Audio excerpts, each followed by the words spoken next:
de este precioso libro, esta carta a los Romanos, capítulo número 3. Vamos a dar lectura del verso número 9, verso número 9. Romanos, capítulo número 3. Carta a los Romanos, capítulo número 3. ¿Lo tienen? Verso número 9. Y lo leemos en el nombre del Padre, del Hijo y del Espíritu Santo. ¿Qué pues?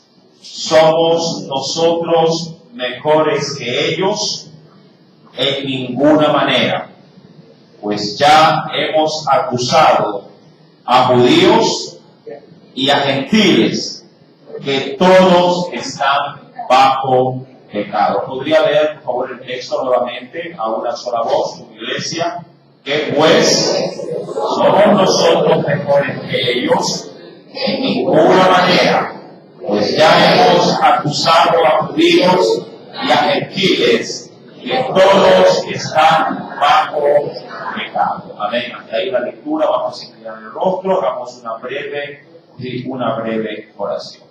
Padre, en el nombre de Jesús, Señor amado, muchas gracias por darnos siempre la oportunidad de estar aquí, en tu casa, en tus atrios, para poder buscar, Señor amado, desde tu presencia.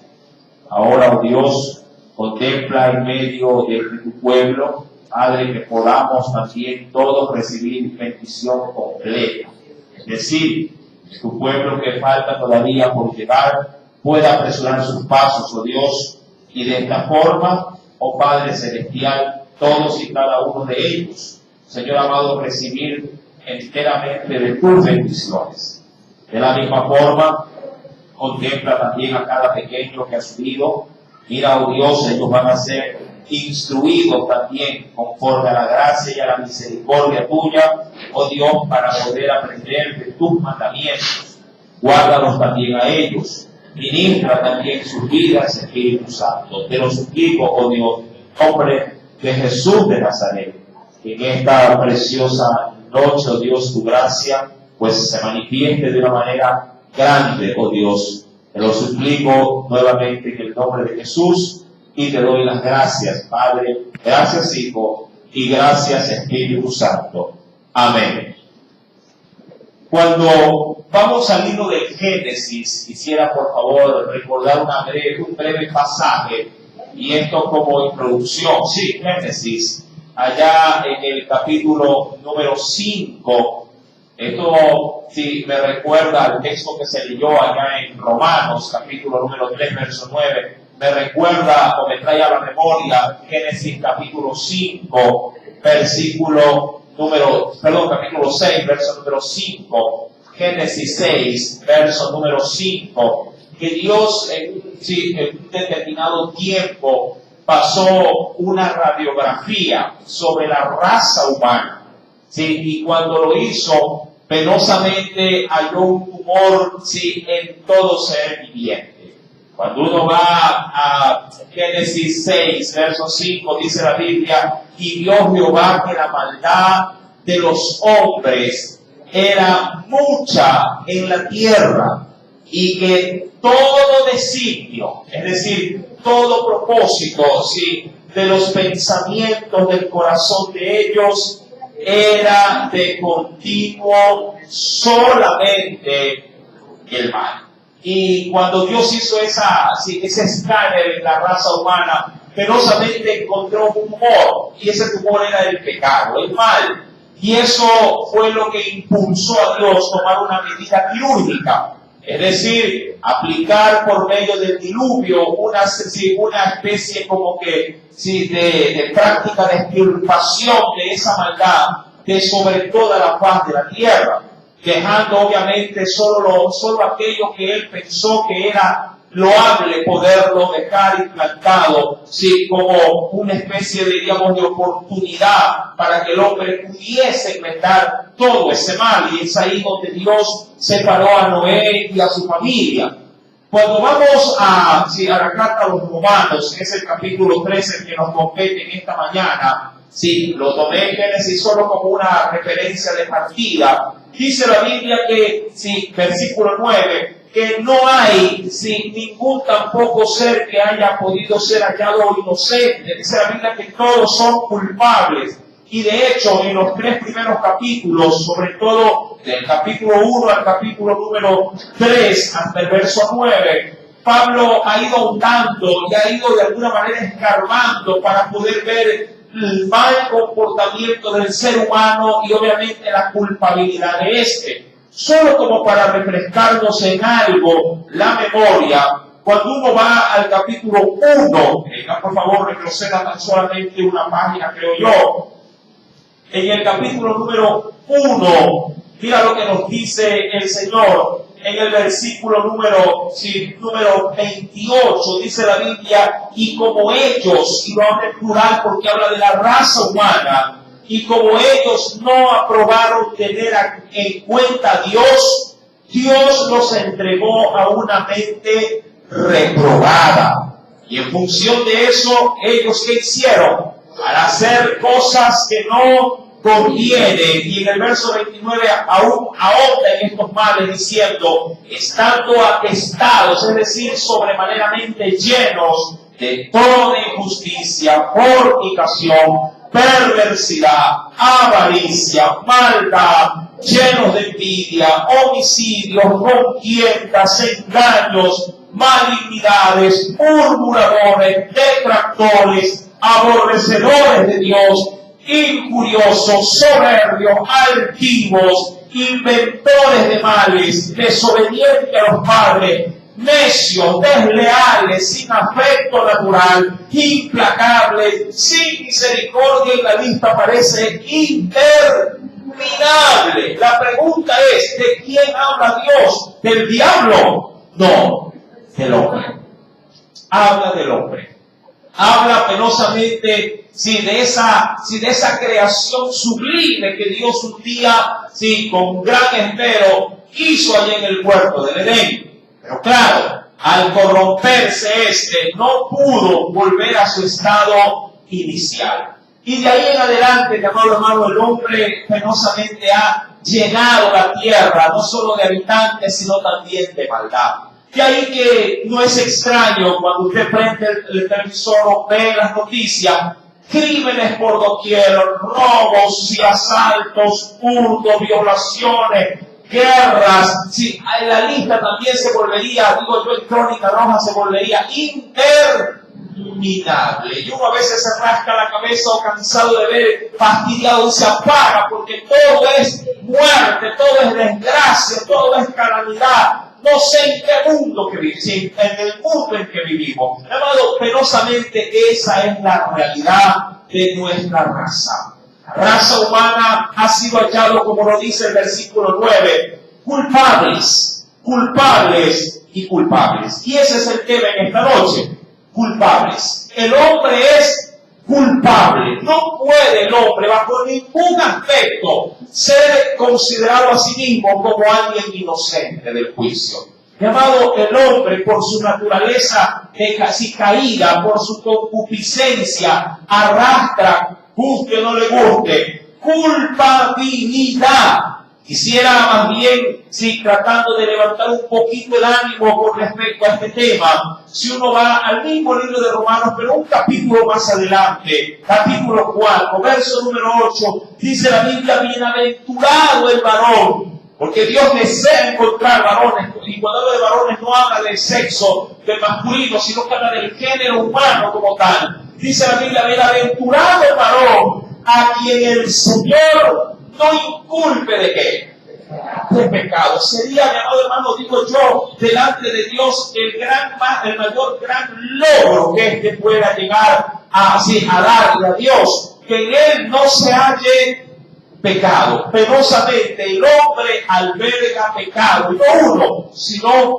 muchos pecados. Y esto nos descalifica, y como ya lo hemos visto en otros textos bíblicos también, por eso es que la Biblia dice que no hay justo ni aún uno. Todos estamos destituidos porque somos culpables. Cuando uno va, mi amado hermano, a Santiago capítulo número 2, Vamos más adelante, por favor, en el análisis de este texto que estamos en esta noche, sí, en el cual estamos meditando. En Santiago, capítulo número 2, más adelante de Hebreos, dice la Escritura, Santiago, capítulo número 2, verso número 10, dice la Escritura, porque cualquiera que guardare, y eso hablando propiamente de judíos, cualquiera que guardare toda la ley, pero ofendiere, ¿en qué cosa? Aunque sea en un solo, ¿qué cosa? En un solo punto, y eso se referiría a un solo mandamiento. Cuando fallara en uno solo, así guarde 100,000 mandamientos. Si falla solo en uno, dice la Biblia, se hace culpable de todos. ¡Qué terrible! Bajo esa situación, ¿verdad? Haberse cuidado de pronto, qué sé yo, en 100 discos pares. Y justo en el que por ahí usted se lo pasa, si lo agarra el agente de la comisión y lo oculta. Y usted dice, no, pues si hubiera mejor hubiera pasado toditos, ¿verdad? Para que me hubieran por lo menos sentenciado con ganas, cualquiera hubiera razonado de esa manera. Llamado, delante de Dios, su palabra, penosamente para el hombre, ha sido un tropezadero permanente. No porque la palabra se hace una piedra de tropiezo, pero el pecado que hay en nosotros nos hace tropezar en los, diríamos, mal dicho está, vigilante acostado, porque estos son rompe velocidades, así se los conoce. Y querido hermano, debemos entender que Dios no ha dejado su palabra para que el hombre tropiece, para que el hombre sí se choque contra ella. Dios dejó su palabra como un apoyo, como una muleta para ayudarnos a caminar. Pero el hombre tiene una naturaleza pecaminosa. El hombre tiene una naturaleza, sí, corrupta, una naturaleza que nos desaprueba de manera, digamos, normal delante de Dios. Cuando uno ve, por favor, y acompáñenme, quiero tocar un texto bíblico que no lo tengo como referencia, pero me parece muy edificante poderlo ver. Si quisiera ir a las cartas de Pablo, venga conmigo a Corintios, por favor.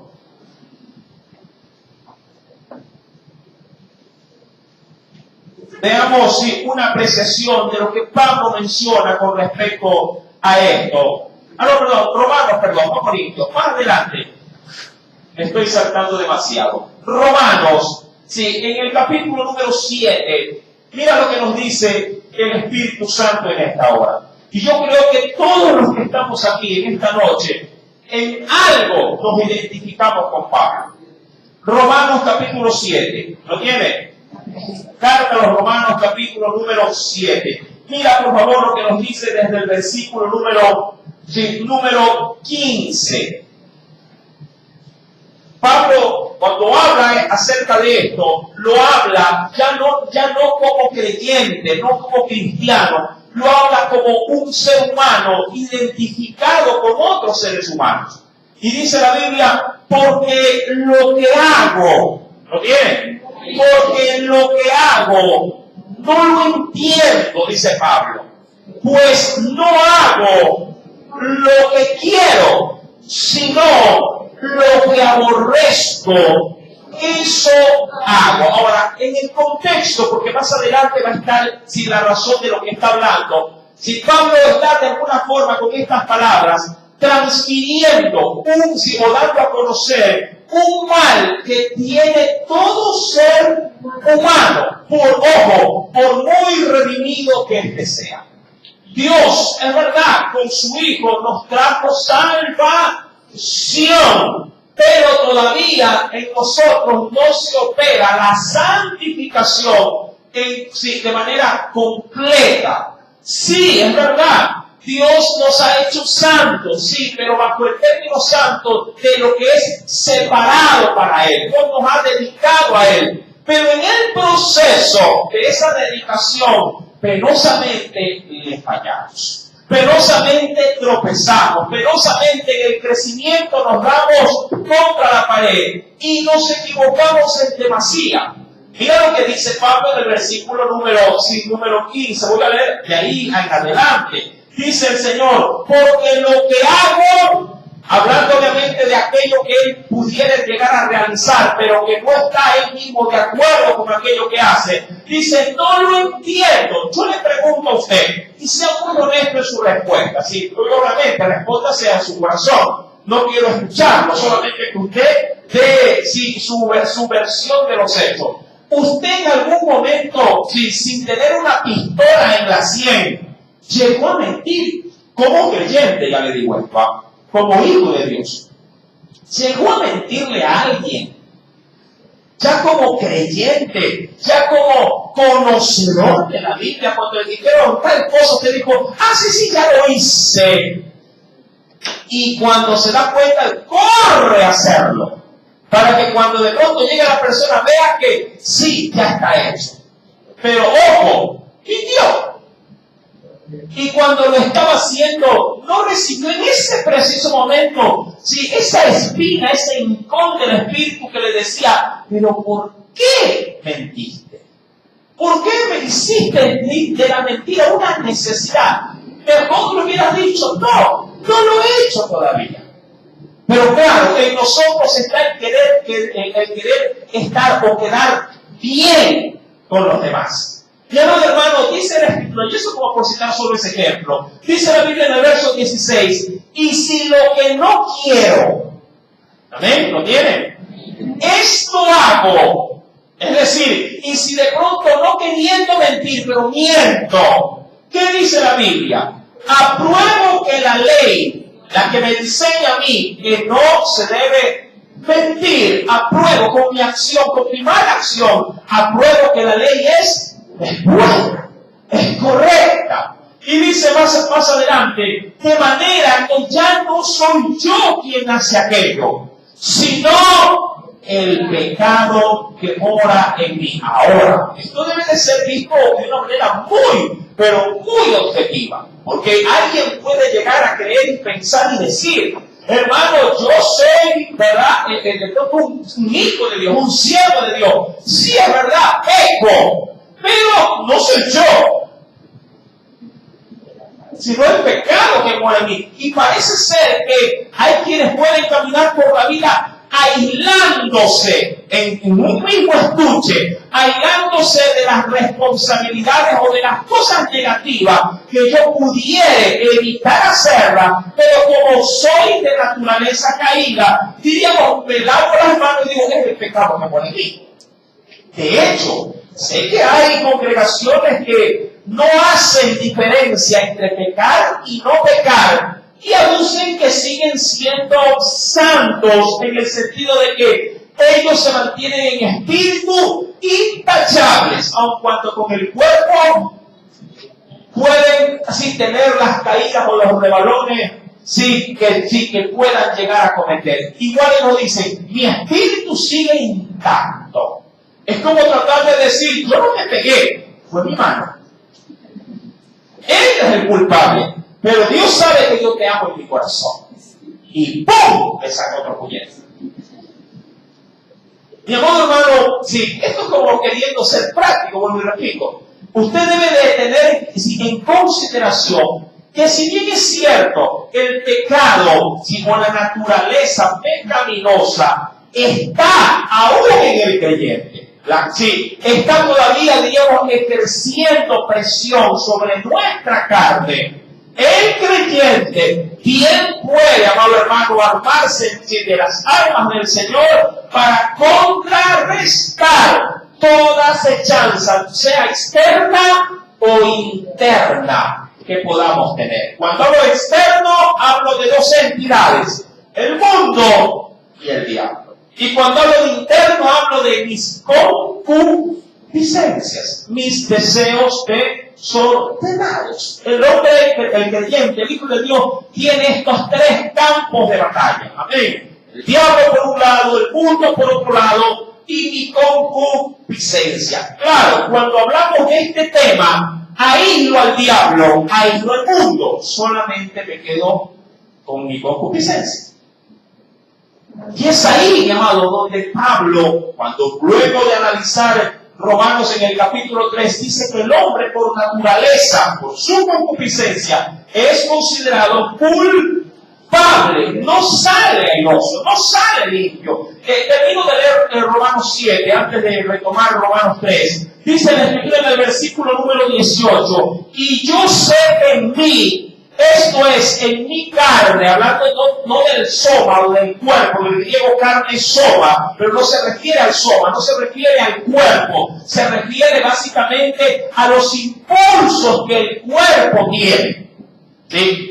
Por ejemplo, el cuerpo tiene como impulso natural, ¿sí?, descansar. Y si le mete, digamos, descanso las 24 horas, el cuerpo se va a acostumbrar a esto y ya no se consideraría descanso, sino ociosidad.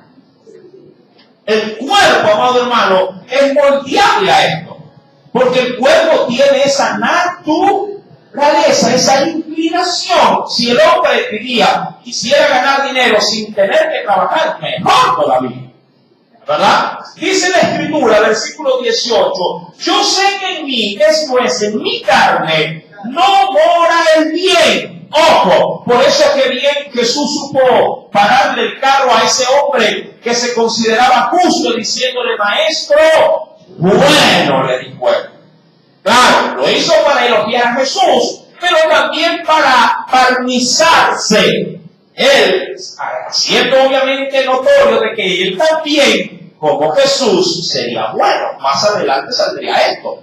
Por eso Jesús tuvo que parar de alguna manera esta declaración lisonjera y le dijo, ¿por qué me llamas bueno?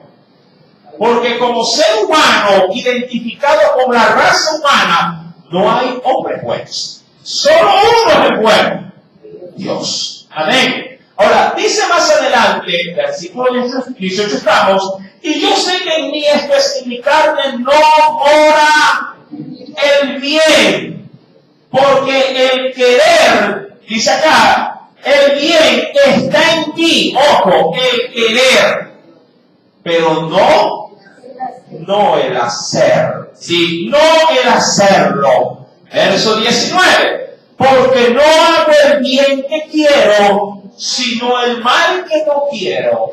Eso que termina siendo. Si eso hago, y si hago lo que no quiero, ya no lo hago yo, sino el pecado que mora en mí. Pregunto, ¿Pablo era salvo? Sí. ¿Fue limpiado de sus pecados? Claro que sí. Y viene diríamos, el enganche de la pregunta. Y Pablo, luego de haber recibido a Jesús, posiblemente ofendía al Señor. Sí, también. Porque aún en alguien redimido se mantiene la naturaleza pecaminosa. Amado hermano, y eso a nosotros nos da una alfombra, por así decirlo, para poder saber dónde caminamos. Si el pecado que nos acecha está de alguna manera aventajada, viendo que en nosotros hay esta inclinación, somos, carnalmente hablando, presa fácil para la tentación. ¿Sí? Somos presas fáciles para la tentación y de alguna manera nos expone en esas debilidades. Claro, cada quien tiene sus propias concupiscencias. Hay quienes las pueden compartir, ¿verdad? Y de hecho, cuando se comparten concupiscencias, se hacen reuniones con aquellos que tienen las mismas concupiscencias que yo tengo. Si no, vaya y pregúntele en una esquina a los borrachitos del barrio. Vaya, pregúntale en otra esquina del frente a los cacheritos del barrio. Comparten las mismas concupiscencias y queriendo ser más solapados, vaya y mire a todas las vecinas reunidas en el patio de pronto comunal de una misma cuadra. Todas las chismositas están compartiendo también la misma concupiscencia. ¿Sí me está entendiendo? Mire también dentro de las escuelas o colegios a todos los copiones compartiendo las mismas pollitas que hacen. Las concupiscencias están innatas en cada ser humano, unas de una manera, otros de otra manera. El problema es que hay unas que son muy visibles y hay otras que son muy solapadas. Y digo yo, no queriendo minimizar ni lo uno ni lo otro, porque todo es pecado. Pero las solapadas son las que muchas veces nos asedian con mayor, diríamos, con mayor fuerza. Y son a veces estas las que a veces salen a relucir, pero cuando ya ha sobrepasado el límite, ¿sí?, de lo que se puede llegar, diríamos, a soportar. Ahora, cuando vamos a Romanos capítulo número 3, ya hablaremos en aquello, cuando llegamos a analizar de manera muy profunda Romanos 7, cuando volvemos a Romanos capítulo 3, que es el texto que nos atañe en esta noche, dice el verso número 9, Pablo, habiendo hecho obviamente por el Espíritu Santo un análisis general de todo ser viviente, dice, ¿somos nosotros mejores que ellos? ¿En qué calidad lo dice? ¿En calidad de qué? ¿De hombre o en calidad de redimido? ¿Qué piensa usted? ¿De hombre o de redimido? ¿Somos mejores que ellos? El texto lo responde. ¿Somos mejores que ellos? En ninguna manera, pues ya hemos acusado a judíos y a gentiles que todos están bajo pecado. Es decir, lo dice como hombre. Como hombre, yo puedo decir, yo le llevo mucha ventaja al que no conoce de Dios. Como hombre, no. Claro que no. Por eso es que, como advertencia, dice la Escritura, al cristiano le dice, aquel que piense estar firme, mire que no caiga. Porque como hombre podemos estar tan susceptibles a ofender a Dios como un inconverso. Como alguien que no conoce de Cristo. ¿Cómo qué? Como redimidos, no. Como hombres. ¿Me explico? Usted puede perder así de fácil, diríamos, el control, si como hombre, en una determinada situación, hasta en la misma casa. Llega tranquila, llega con la paz de Dios, terminó el culto, salió alabando, bendiciendo, de pronto hasta el Señor ministró, usted se siente libre, llega a casa y encuentra un desbarajuste y apenas abre la puerta, pega el grito. Y dice, ¿qué pasó aquí? Y si usted de pronto saca la cabeza y ve al vecino inconverso de la esquina, está en la misma gritería que usted. Y usted dice, pero si me parezco, somos igualitos. Como hombres, mi amado hermano, estamos expuestos a estas cosas.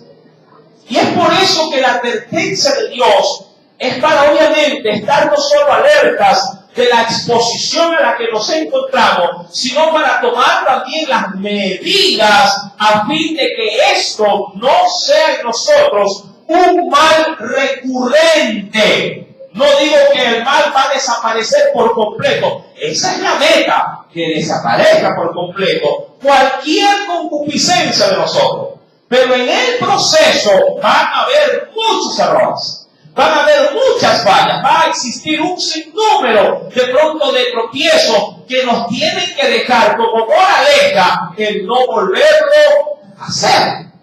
¿Verdad? Uno debe de aprender de sus errores, de sus fallas y, cómo no, de sus pecados también. Y querido hermano, dice la Escritura, queriendo obviamente remarcar aquello, dice más adelante ahora, en el versículo número 10, al verso 18, porque Pablo tomará una expresión bíblica que estaba obviamente tipificada en los antiguos escritos. Romanos 3 estamos. Del verso número 10 al 18, hagamos una lectura antifonal. Dirá, como está escrito, no hay justo ni a uno. Lee el verso 11. Todos se desviaron a una, se hicieron inútiles. No hay quien haga lo bueno, no hay ni siquiera uno.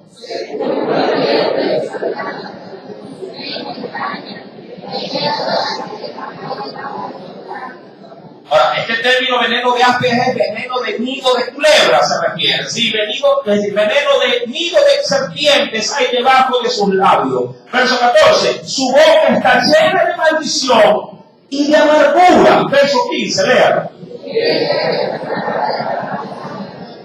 Quebranto y desventura hay en sus caminos. No hay temor de Dios delante de sus ojos. Hasta ahí el verso 18. Mi amado, esto obviamente es la panorámica general de todo ser viviente. La inclinación de buscar siempre, ¿qué cosa? Lo malo. Y ahí también entra penosamente si los que en algún momento recibieron a Jesús. No digo que nosotros practicamos el pecado. Recuerda que el que practica el pecado no es de Dios. El que practica el pecado es del diablo, porque las cosas del diablo buscan hacer. El creyente debe de entender que la práctica del pecado no es un hábito de vida. Porque en cuyo caso, si esto fuese así, mi confesión no hubiese sido la verdad genuina. Un creyente, y aquí sí lo quiero marcar entre comillas o paréntesis, que practica el pecado no es creyente. Nunca hubo arrepentimiento genuino. ¿Sí? No se confunda. Usted a veces de pronto tiene una mala percepción diciendo, pero si él es hermanito, ¿cómo así está sumergido de pronto en el alcohol? Está con frecuencia ligando, tomando cerveza de pronto. Mi amado hermano, usted no debe de cuestionar en ese momento si él o no es salvo. Amén. Lo que se entiende por las obras que éste hace es que él practica el pecado. Y como practicante del pecado no es siervo de Cristo. Su oración de arrepentimiento nunca fue genuina.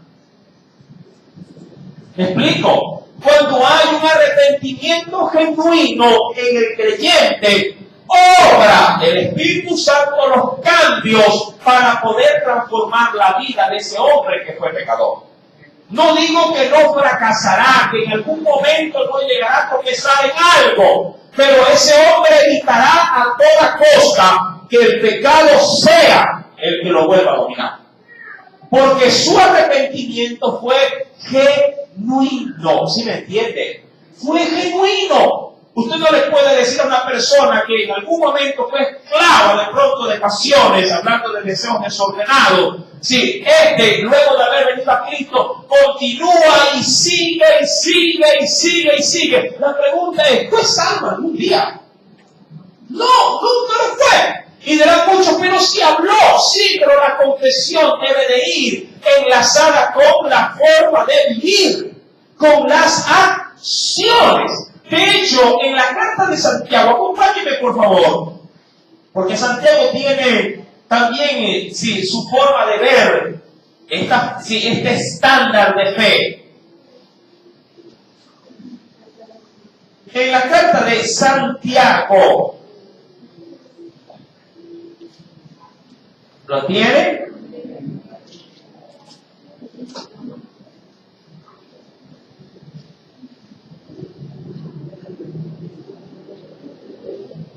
Con respecto a Abraham, capítulo 2, dice la Escritura, Santiago, capítulo 2, versículo número 23 al 24. Santiago es pero muy práctico y me encanta porque le da un pragmatismo a la salvación como no se lo da otro apóstol. Dice la Biblia, versículo 23, y se cumplió la escritura que dice, ¿ya lo tiene? Santiago 2, verso 23. Abraham creyó a Dios. Y eso, antes de seguir leyendo, ¿qué es? Para la vida del creyente. Es fe. Le creyó. Eso es un acto de fe. Sí, Abraham creyó a Dios y le fue contado por justicia. Y fue llamado por ese acto de fe. ¿Cómo fue llamado? Amigo de Dios. Verso 24. Vosotros veis, pues que el hombre es justificado por las obras y no solamente por la fe. Ahora, antes de que por ahí de pronto se me malinterprete, siempre tengo que hacer las aclaraciones. Abraham, por el contexto lo digo, si Abraham le cree a Dios con respecto a que Dios le había prometido que en Isaac, le habría de ser llamada descendencia. ¿Qué había pasado? Dios le mandó a pedir que sacrificara ¿a quién? A Isaac. Y Abraham creyó y dijo, perfecto, yo lo sacrifico. Esa fue la clave, fue la llave para que Abraham cogiera a su hijo, lo llevara de camino de 3 días al monte, lo amarrara, lo pusiese sobre la leña y cogiera el cuchillo, alzara su mano y esté a punto de ¿qué? De clavarlo, de traspasarlo, de degollarlo en el altar. ¿Qué pasó en ese momento? Abraham le cree a Dios de que en ese hijo Dios le habría de levantar de los muertos. Así lo matase, él dijo, no importa si yo lo mato, Dios lo resucitará y Dios usará a este resucitado para que en él me siga saliendo descendencia. Porque Dios le habría dicho, en Isaac te será llamada descendencia. Y le creyó. La fe fue acompañada en ese acto con obra. Ahora, queriendo llevar este escenario, obviamente, a la vida del creyente, mi salvación, que es un acto genuino de fe, depositada en Jesús, ha de ser acompañada, en vez de decir obras, con santificación, que es lo mismo a la larga. Mi santificación buscará a toda costa la transformación de mi vida por la fe. Porque como yo sé que Él es santo, yo también, se me ha sido demandado que debo de ser también santo. Y como tal, en mi vida carnal, que está llena de defectos, he de hacer hasta lo imposible para que en ella se refleje la santidad de aquel que me tomó como suyo. ¿Sí me está entendiendo? Mi querido hermano, cuando uno avanza en el capítulo 3 de Romanos, dice la Escritura en el versículo 19, pero sabemos que todo lo que la ley dice, lo dice a los que están bajo la ley, ¿sí? Para que toda boca se cierre y todo el mundo quede bajo el juicio de Dios. Verso número 20. Ya que por las obras de la ley, ¿qué nos dice la Escritura? Ya que por las obras de la ley, ningún ser humano será justificado delante de Él. Ahora, esto, amado hermano, sí, queriéndolo ver bajo un marco referencial, venga conmigo a la carta de los Gálatas, capítulo número 3. Acompáñenme, por favor. Luego de reconocer en estos 2 versículos, o versículo y medio que hemos leído, que el hombre como tal, que obviamente sé que es culpable, y que la ley como tal, que nos ha sido otorgada, lo único que hace es penosamente exponernos como pecadores. Dice la Escritura en Gálatas capítulo número 3, verso número 24, cómo Dios usa la ley, sí, de manera muy, diríamos, especial, para conducir al hombre perdido a su salida. Verso número 24, Gálatas 3, verso 24. ¿Lo tienen? Dice la Biblia, de manera que la ley ha sido, ¿qué cosa? Nuestro ayo. Ahora, este término ayo, podríamos decir, ha sido nuestro dolor, o ha sido nuestro aguijón, porque la verdad es eso. Sea honesto también con esta pregunta en su respuesta. ¿Cuántas veces usted ha querido hacer lo que ha pensado hacer, Pero cuando se acordó que era creyente y que la palabra le decía que eso no tenía que hacer, usted no lo hizo, pero no lo hizo con dolor. ¿A qué me refiero? Lo invitaron, sabía que iba a haber algo que a usted le iba a agradar, pero cuando le recibe la propuesta, usted no estaba pensando en ese momento de que es cristiano, de que es testimonio, de que es la gente. No, usted cuenta conmigo, ahí estoy. Pero cuando ya estaba ya a solas y se sentó y meditó, luchó contra usted mismo y dijo, pero soy cristiano. Y dijo, y si quiero, pero ay, después le van a decir al pastor, ¿qué dirá el pastor? O mi esposo me va, yo sé lo que me va a decir. ¿Cuántas veces a usted lo cogió así la palabra? Sí, que básicamente se volvió para usted como una especie de cadena, como cuando una vez se le pone al perrito cordelón, le pone un bozal, sí, y lo amarra, lo encadena de pronto a la ventana o a la reja. El perro tiene una naturaleza para con los desconocidos. ¿Cuál es esa naturaleza? Ladrar y salir a morder a los desconocidos. Así el ser humano tiene una naturaleza. ¿Sí? Y a veces la escritura, para el creyente, estoy hablando para el redimido, se vuelve como una cadena y un bozal. Claro, cuando estamos encadenados de esa manera y el pecado se nos pasea por delante y uno está como abogado en ese momento, uno anhelaría pecar o querría hacerlo, pero la cadena te aguanta. La pregunta es, en ese sentido, ¿te es beneficiosa la cadena?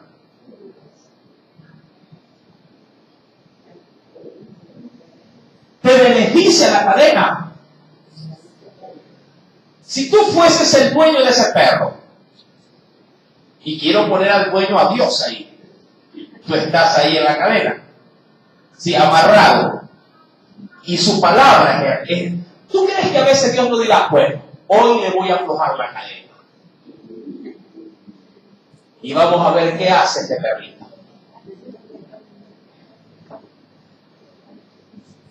Una vez dije, creo que lo he citado 2 veces en todos los tiempos que he predicado.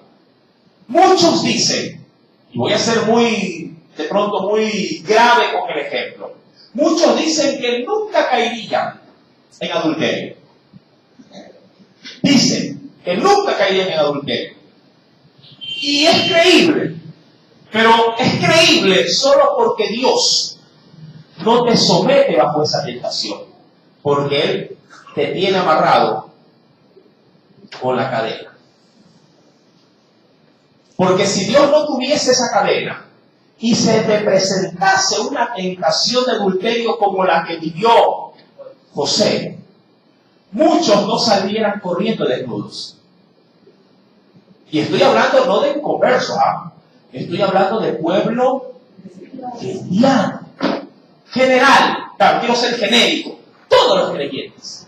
Si todos los creyentes fuesen sometidos a tentaciones de adulterio de manera tan pero tan tajante, tan comprometedora, digamos, tan al extremo, del 100%, ¿cuántos creen ustedes que saldrían bien parados de esa tentación? Pero así al extremo. De que estés conduciendo, haciendo de pronto una carrera, se te sube una mujer y te diga, hoy quiero estar contigo.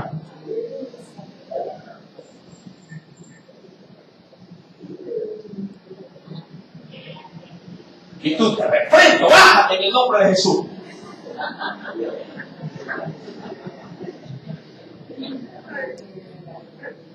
Muchas cosas de esas no pasan porque Dios tiene el control. Por eso es que una de las demandas de Jesús para los discípulos, para los creyentes, es que debemos de orar a Dios para que Él mismo, ¿qué cosa? Nos libre de qué? De tentaciones. Porque Dios sabe la concupiscencia y la naturaleza del hombre. Eso sí, Dios conoce la naturaleza del hombre. Él sabe cuál es mi inclinación. A dónde si se me enchueca el pie. Hay muchos creyentes que caminan, digamos, van como otros creyentes y caminan alegremente hasta cantando alabanza. Pero cuando hay concupiscencia en algo y es de alguna forma seducido, puede ser que camine y esté así. Sí, claro, Dios me bendiga así. ¿Por qué pasa esto? La naturaleza está ahí. Y es una lucha permanente. Mi amado hermano, si la ley me dice que mi concupiscencia es pecado, es ofensa a Dios, obviamente no solo que me pone el letrero, sino que si yo irrespeto el letrero, ofendo a Dios. Ahora, todo esto obviamente nos va a dar una especie como de pista para llevarnos a Cristo. Y eso es lo que quería obviamente remarcarlo en esta noche. Y nos dice el versículo 24 del capítulo 3 de Gálatas. ¿Sí? Capítulo 3 de Gálatas, verso 24. De manera que la ley, hablando en sí de los mandamientos de Dios, sí, los profetas, el Pentateuco, todo lo que es considerado, muchas veces decimos como el Antiguo Testamento, toda la ley, dice, nos ha sido puesta como un ayo, como algo que causa dolor, pero lo hace para llevarnos a ¿quién? Para llevarnos a Cristo, a fin de que fuésemos, por Él, fuésemos justificados por la fe, porque por la declaración de la ley son culpable.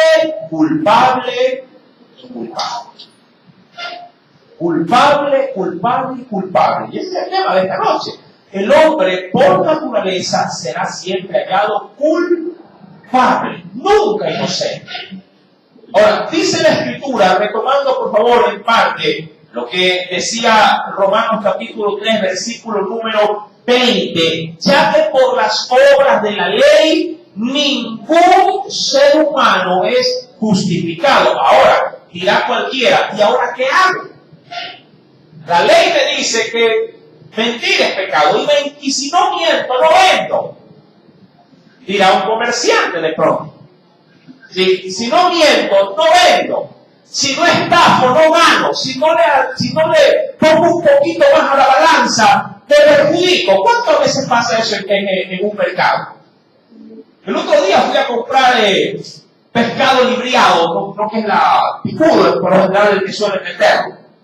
¿Sí? Y bueno, me puse en un local con mi esposa. Y le digo, deme 2 libras de este pescado. Y lo cogió, lo fileteó, pero me detuve a ver la balanza. Yo sé que en la mayoría, no digo que está bien, pero sé que en la mayoría de los locales, sí, usted sabe que una libra cuenta con ¿cuántas onzas? 16 onzas. Sí, son 32, de hecho, cada ratita son de a 2. Pero este tenía, en la mayoría estaba siempre unas 2 oncitas, no, pero este estaba descarado. Tenía con 6 onzas. Sí, cortó el pescado en público, digo, pero la balanza está adulterada, está sumamente descuadrada con su... No, es que ahí le estoy poniendo de más. Digo, pero no me está poniendo, porque me está marcando las 2 libras. Y me comenzó a neciar, pero ahí le pongo más, pero si no me está poniendo más. Quite lo que está poniendo de más y la balanza sigue estando a favor suyo. Mi querido hermano, el hombre, por mucho que pueda hacer en la vida, siempre le está robando a Dios. Por así decirlo. Siempre está yéndole en contra de Dios. Usted dirá, pero yo soy buen marido, pero yo soy buen padre, yo soy responsable, tengo para la comida. ¿Verdad? ¿Cuántos se escudan tras todo esto? Y dicen, por esto y aquello, y mi esfuerzo y la dedicación, Dios me ha de escuchar, Dios me ha de librar, Dios me ha de salvar aquel día. Y lo que no sabes es que para Dios tu balanza nunca estará al peso que Dios la quiere. Nunca. Y ahí viene la problemática del hombre. Y ahora, ¿quién podrá defenderme? Y sale Cristo. Yo. Solo Jesús. La ley que el hombre no la puede cumplir nos conduce ¿a quién? A Cristo. Por eso es que la Escritura nos dice, recordando por favor Gálatas 3:24 en la parte final que decía, a fin de que fuésemos justificados. Pero en la parte inicial dice, de manera que la ley ha sido nuestro acto para llevarnos a Cristo. El hombre que no puede cumplir su ley, ¿sí? Porque hay una forma de ver la ley, una como la ve Dios y otra como la ves tú. Y hay quienes dicen, no, a mí me parece que lo que dice la Biblia es esto, y la interpreta a su manera. Amado, esto no se trata de interpretarla a tu manera, o a la manera de tu amigo, o a la manera de tu familia, o de la nación. Dios tiene una sola interpretación a su palabra. Pero el hombre por naturaleza no la puede cumplir, porque nuestra naturaleza es la de buscar y el hacer siempre lo malo. Ahora bien, en Romanos 3, versículo número 20 nos dice, ya que por las obras de la ley, ningún ser humano será justificado delante de él. Porque por medio de la ley, que es lo único que nosotros sabemos, y por medio de la ley, es el conocimiento del pecado. Y claro, el pecado al hombre le es un ancla o una guillotina que solamente sirve para una cosa. ¿Para qué sirve una guillotina? Para cortarnos la cabeza. La ley es, no mienta. Dice, pero si yo no mentí, pero robaste, ¡pum! Le cortaron la cabeza. ¿Sí? No hay forma de escapar de la ley. Ahora, ¿cuál es la solución para la ley? Jesús. Dice la Biblia en el capítulo de Hechos de los Apóstoles, capítulo número 13, verso 38 al 39. ¿Sí? Capítulo número 13 del libro de Hechos de los Apóstoles, verso 38 al 39. Sabed pues esto, varones hermanos, que por medio de él se os anuncia, ¿qué cosa? Se os anuncia perdón de pecados, y que de todo aquello, ojo en esta última parte, y que de todo aquello de que por la ley de Moisés no pudiste ser justificados, en él es justificado todo aquel que cree. Qué interesante, ¿verdad? Todo el que solamente decide creer en Jesús, ¿qué pasa automáticamente con él? Dios lo justifica. ¿Lo justifica en qué?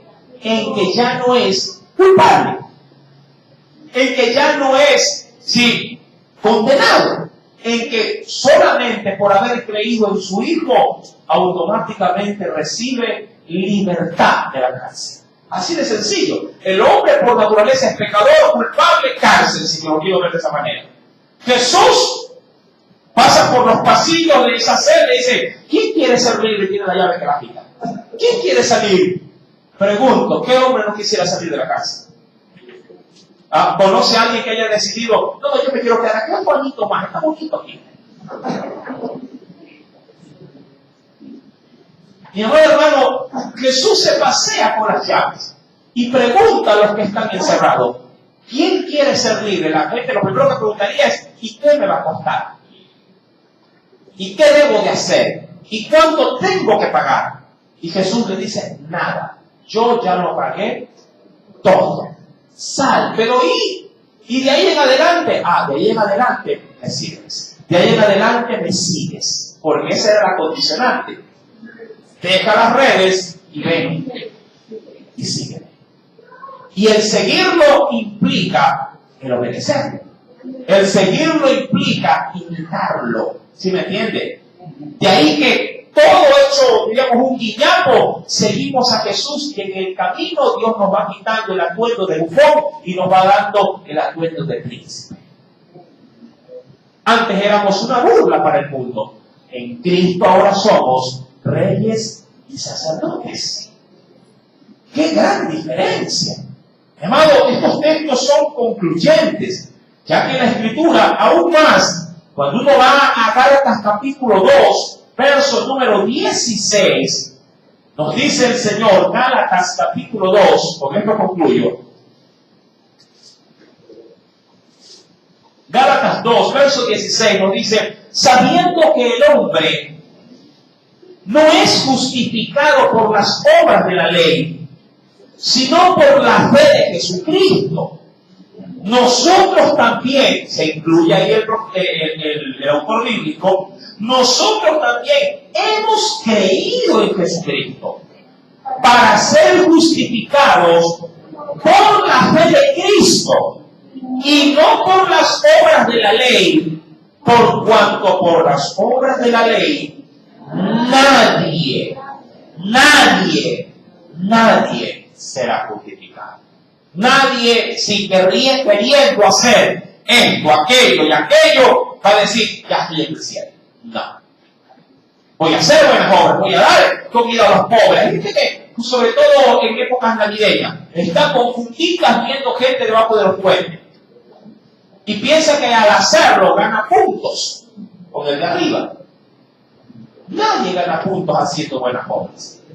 ¿Me explico? Nadie. Usted puede donar su casa, puede donar su carro, puede donar su sueldo. Nada de esto le abre las puertas del cielo. Sola la fe en Jesús es la que le da la gracia de la salvación. Amén. Amado hermano, agradezcamos pues al Señor, porque por medio de Él somos salvos y ya no somos culpables. Qué bueno que es Dios. Amén. Oremos al Señor en esta hora.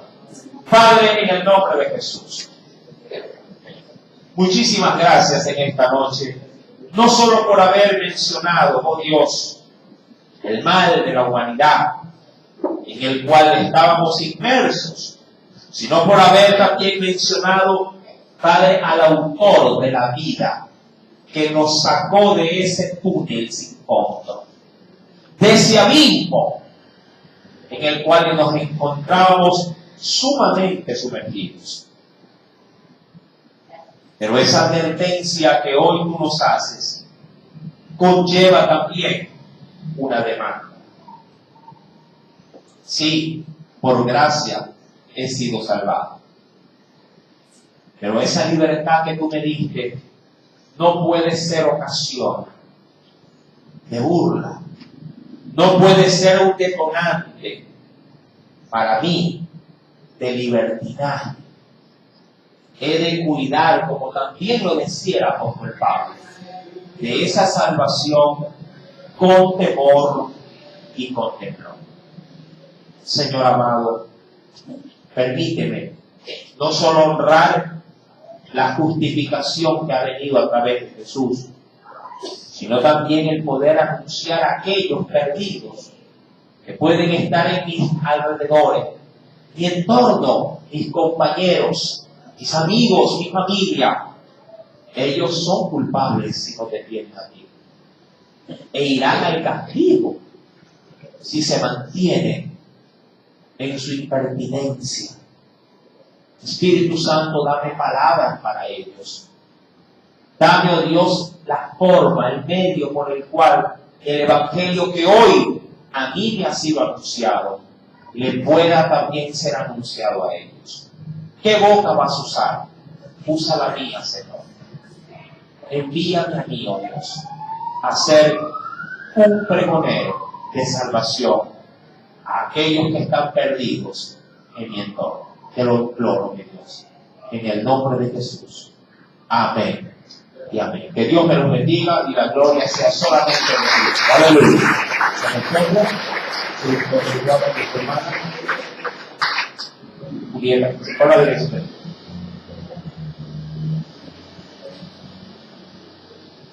Oremos, hermano, por las ofrendas. Padre Celestial, en el nombre de Jesús, Padre, en este momento oramos, Dios, por reglas, por dinero, Señor Dios. Pedimos, Dios, que nos diga, Señor, a nuestros hermanos que pueden hacerlo, Dios. Si aquellos de nuestros hermanos que no pueden, Señor Dios, tal vez más fuerte de Cristo.